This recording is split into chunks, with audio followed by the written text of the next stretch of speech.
Sur mawebtv.info, aujourd'hui, je m'entretiens avec Robert Bellefleur. M. Bellefleur, bonjour. Oui, bonjour, M. Lapierre. M. Bellefleur, la semaine dernière, dans l'Écho de Frontenac, vous avez signé une lettre à titre personnel. Oui. Concernant un peu que les gens nous accusaient d'avoir peut-être changé d'idée en cours de route au sujet de la voie de contournement. C'est ça. Expliquez-moi, là, qu'est-ce que vous attendez de cette voie de contournement-là? D'abord, êtes-vous pour la voie de contournement? Puis, qu'est-ce que vous attendez de la voie de contournement?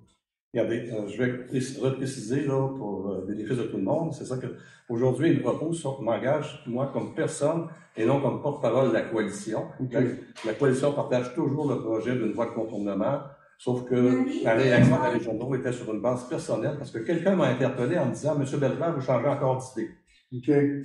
Et j'ai voulu rappeler à cette personne-là et à plusieurs autres que non, ce n'est pas moi qui ai changé d'idée. C'est le projet qui a changé de main et qui diffère beaucoup du projet initial.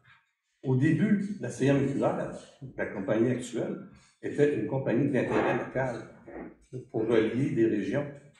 Depuis l'achat par le CP en janvier 2020, c'est devenu une compagnie intercontinentale, coast to coast. C'est pas sur, on a tous remarqué, on est passé de 133 millions à pratiquement 1 milliard. Pourquoi? C'est parce qu'on ne se suffit plus d'une simple voie ferrée. On veut une autoroute de transport à haute vitesse. Mais là, je suis d'accord avec vous, là. Mais la voie de contournement, on sait très bien qu'aujourd'hui, c'est rendu 1 milliard. Et si jamais un jour elle se fait, ça va en coûter 2. Ça, tout le monde est d'accord avec ça, puis il n'y aura pas de problème là-dessus.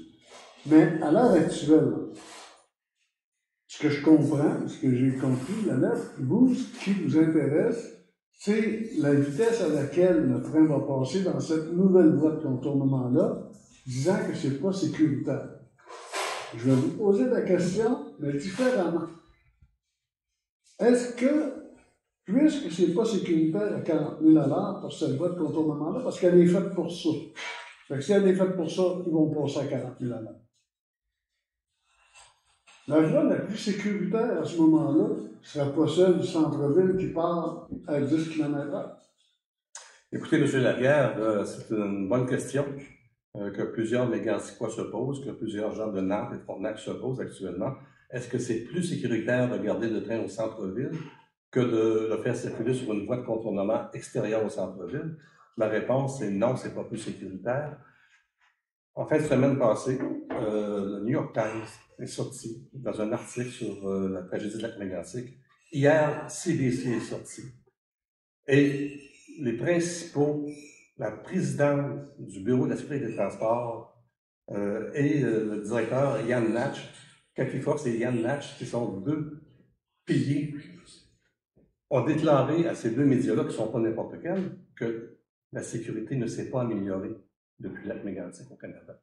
Bien sûr, on a voté des nouvelles règlements administratifs sur papier, mais qui ne sont pas appliqués dans la réalité. Oui, mais au moment où on se parle, seulement, au moment où on se parle, ben, il n'y a aucune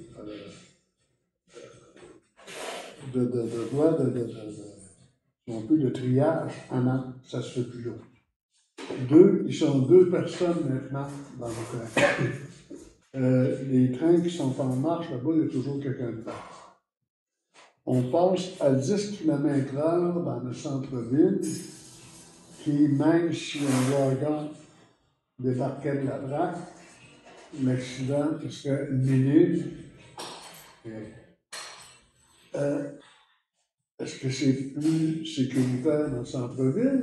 Au moment où on se parle, moi je vous parle de la base. La voie de contournement à 40 000 à l'heure et à 10 km/h, à 60 km/h dans le parc industriel, 10 km/h dans le centre-ville. Laquelle est la plus sécuritaire au moment où on se parle si on regarde les projets? Ça dépend de l'opération que va décider le CP au niveau de la voie de contournement qui devrait être construite. Si le CP traverse le parc industriel, parce que une bonne partie de votre contournement traverse de part en part dans le parc industriel, pratiquement 300 mètres de l'usine Tafisa. C'est sûr qu'à 40 000 à l'heure, c'est très risqué. Et c'est confirmé par Yann Latch du DST dans l'article qu'il a donné. Et on sait aussi que les niveaux de thé à 40 000 à l'heure, ça se déchire comme une canette de coke. Yann Latch a affirmé 2 fois CBC, le New York Times, qu'à partir de 35 000 à l'heure, les nouveaux DOT 117 super résistants du ministre Garneau déchirent comme des feuilles de papier à plus de 35 000 à l'heure. Alors, écoutez, est-ce qu'on va se permettre d'accepter de mettre à risque notre parc industriel après avoir perdu notre centre-ville? C'est pour ça que moi, j'ai toujours été pour la voie de contournement, mais à une vitesse réduite, mais une voie de contournement aussi qui va respecter l'environnement, qui va respecter l'acceptabilité sociale. C'est ma position personnelle depuis le début. Donc, je suis favorable. Il faut sortir le train du centre-ville. Je sais pas si vous avez remarqué, là, depuis le printemps, les trains de 225 wagons avec des locomotives au milieu qui traversent. C'est prévu qu'on va tripler le trafic d'ici 10 ans. Mais encore, moi, je me fais sur l'autre bord, là, je ne conteste pas votre position.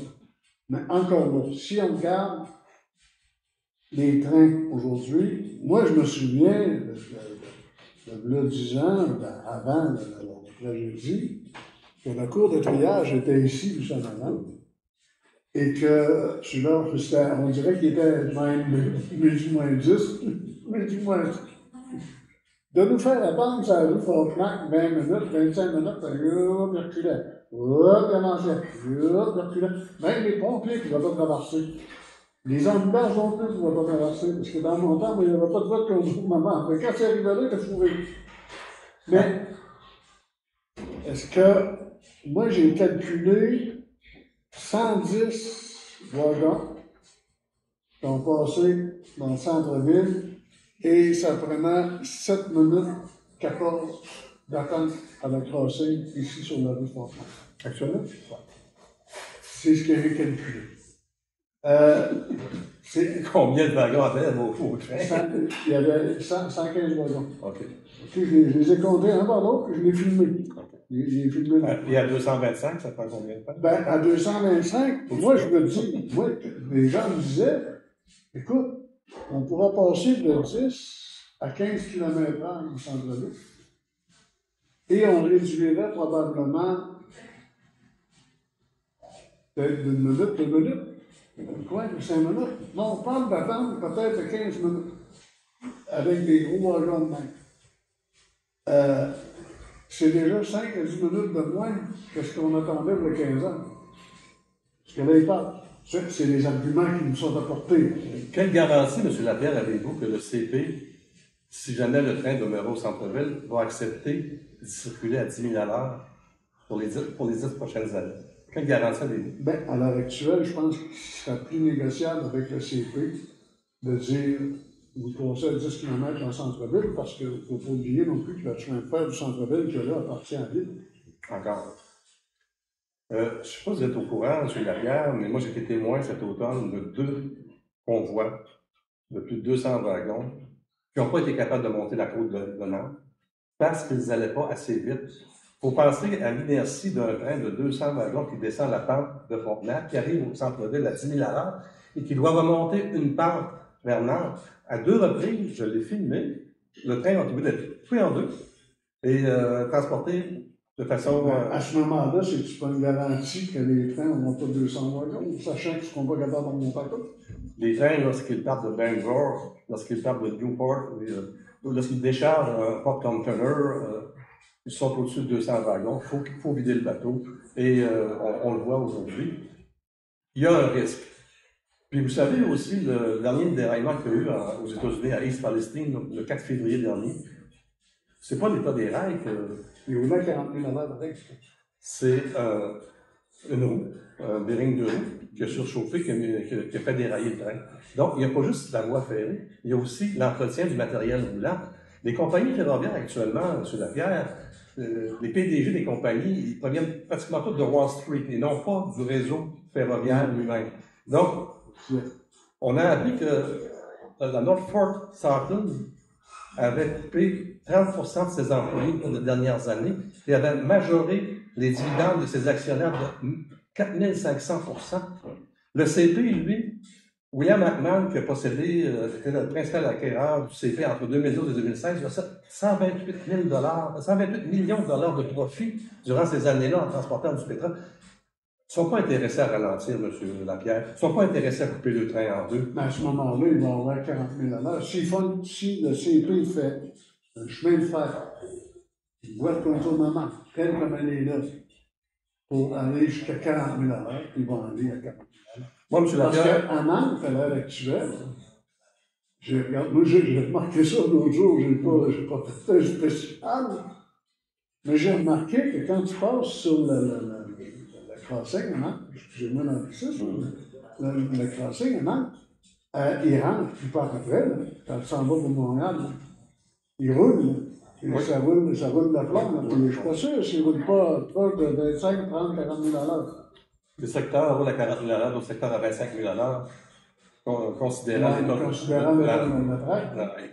Ben écoutez, M. Leclerc, regardez, je veux juste pour terminer, moi je ne peux pas cautionner demain de regarder le train au centre-ville de Lac-Mégantic quand on sait, ça c'est le graphique qui est issu du Bureau d'assurance des transports, que le taux d'accident ferroviaire de 2011 à 2021 a augmenté au Canada. Donc, on n'a pas plus de sécurité qu'on en avait en 2013. Pourquoi on devrait garder un train au centre-ville dans ces conditions-là, avec une courbe à 8 degrés ici au centre-ville? Qu'un train ne peut pas tourner à la vitesse maximum de 50 000 à l'heure. De 50 km à l'heure. Mais ça veut dire qu'entre deux mondes, on prend le moins pire. Moi, je suis persuadé, écoutez, je veux pas... je veux demander à la population de réfléchir de façon intelligente à ce problème-là. On n'est pas dans la pensée magique, dans la nostalgie du bon vieux temps du CB, là, avec des trains de 80 wagons ou 100 wagons. Là. On est rendu avec des compagnies qui ont des trains monstres, qui transportent des matières dangereuses qu'on ne transportait pas avant. Et dans ces conditions-là, moi, je ne peux pas cautionner qu'on maintienne le train au centre-ville de Lac-Mégantic dans ces conditions-là. Par contre, pour ce qui est du tracé de voie de contournement, je suis d'accord, ce n'est pas le tracé idéal. Il devrait davantage protéger la nappe phréatique, davantage protéger l'environnement. Et avec les moyens qu'on a aujourd'hui, j'ai quand même des cartes, M. Lapierre. Et regardez cette carte-là, ça, c'est les variantes qui ont été demandées par Nantes et Frontenac lors du bac.